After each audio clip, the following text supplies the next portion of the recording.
বুঝতে পারি আল্লাহরই কালাম, বলো মুহাম্মাদের নাম। পড়েন সবাই।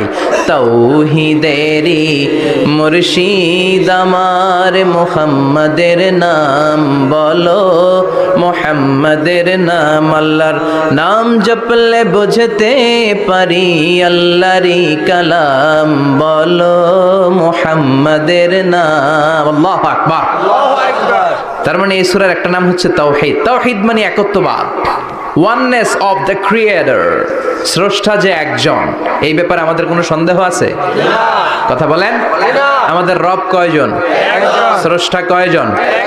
এজন্য সূরার নাম হচ্ছে সূরাতুত তাওহীদ। একত্ববাদের ধারণা, আল্লাহ যে একজন, এই কথাটা এই সূরার ভেতরে চমৎকার ভাবে বর্ণনা করেছে কে? আর তাওহীদের বিপরীত হলো শিরক। শিরক হলো ভয়ঙ্করতম একটা রোগের নাম। ক্যান্সারের অ্যান্সার হয়, শিরকের কোনো অ্যান্সার হয় না। জোরে বলেন ঠিক কি না? এজন্য আমরা যত ইবাদত করার জন্য নিয়ত করি, আল্লাহ প্রথমে বলেন শিরক করো কিনা আগে সেটা বলো।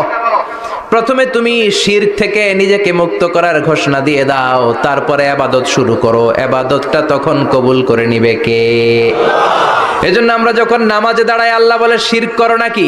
আমরা বলি ওয়াজ্জাহাতু ওয়াজহিয়া লিল্লাযী ফাতারাস সামাওয়াতি ওয়াল আরদা হানিফাও ওয়া মা আনা মিনাল মুশরিকিন। ওমা আনা মিনাল মুশরিকিন। আল্লাহ, আমি শিরক করি না, শিরকের সাথে আমাদের কোনো সম্পর্ক।